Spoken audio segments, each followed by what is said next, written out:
Hi friends, எல்லாருக்கும் good morning. எல்லோரும் எப்படி இருக்கீங்க? நல்லா இருக்கீங்களா? ஓகே ஃப்ரெண்ட்ஸ், என்னென்னு பார்த்தீங்கன்னா, காலையிலேருந்து மனசு ஒரு மாதிரியாக இருக்குது. அதை எப்படி சொல்கிறதுன்னு எனக்கு தெரியல. சொன்னால் நீங்கள் எப்படி எடுத்துக்குவீங்கன்னு தெரியல.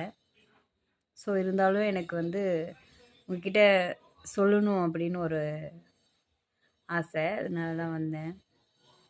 என்னன்னு பார்த்தீங்கன்னா, காலையில் நான் ரீல்ஸ் பார்த்துக்கிட்டு இருக்கிறச்ச ஒரு ரீல்ஸ் பார்த்தேன்.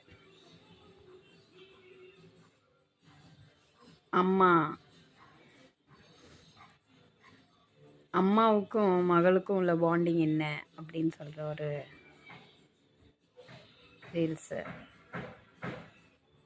மனசு ரொம்ப கஷ்டமாக இருந்துச்சு. உடனே சரி நம்ம அம்மாவை பார்க்கணும் அப்படின்னு நினச்சேன். நம்ம நேரில் போகிற டிஸ்டன்ஸ் இல்லை. ஸோ ஃபோட்டோஸ் பார்க்கலாம் அப்படின்னு சொல்லிட்டு ஃபோட்டோஸ் கேலரிக்கு போனேன். அம்மா கிட்ட எடுத்த ஃபோட்டோஸ் பார்த்தீங்கன்னா,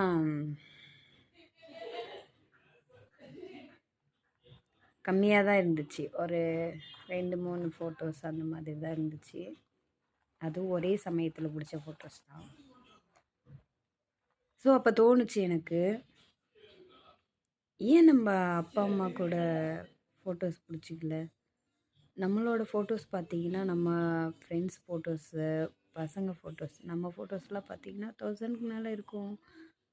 வீடியோஸ் அவ்வளோ இருக்கும். ஆனால் நம்ம ஃப்ரெண்ட்ஸ் ஃபோட்டோஸ் இருக்கிற அளவு கூட நம்ம அப்பா அம்மா ஃபோட்டோஸ் நம்ம கேலரியில் இருக்காது. நீங்கள் வேணா போய் செக் பண்ணி பாருங்களேன். அப்போ நினச்சி பார்த்தேன், ஐயோ நம்ம மிஸ் பண்ணிட்டோமே, நம்ம தப்பு பண்ணிட்டோம். நம்ம எல்லாருக்கூடையும் நின்று ஃபோட்டோ பிடிச்சிக்கிறச்ச நம்ம அப்பா அம்மாவும் நினைப்பாங்கல்ல. அவங்க வெளிப்படையாக சொல்ல மாட்டாங்க. என் கூட நின்று ஃபோட்டோ பிடிச்சிக்கோ அப்படின்லாம் வெளிப்படையாக சொல்ல மாட்டாங்க. பட் ஒரு ஃபங்க்ஷன்னா, ஏதோ ஒரு விசேஷம்னா கூட நம்ம ஃப்ரெண்ட்ஸ் கூட பிடிச்சிக்குவோம், நம்ம ஃபேமிலியோட பிடிச்சிக்குவோம். நம்ம அப்பா அம்மா கூட பிடிக்கிறத ஏன் மறக்கிறோம்? மனசு வருத்தமாக இருக்குங்க. இது எல்லாருமே பண்ணுவாங்களான்னு பார்த்தா சத்தியமாக எனக்கு தெரியல. நான் அந்த தப்பு பண்ணிட்டேன். நான் இனி அந்த தப்பு பண்ண மாட்டேன். ப்ளீஸ் தயவு செஞ்சு அப்பா அம்மாவை நல்லபடியாக பார்த்துக்கங்க. அவங்க மனசு கஷ்டப்படாமல் நடந்துக்கங்க. அதான், வேறு ஒன்றும் இல்லைங்க. பாய் அண்ட் டேக் கேர்.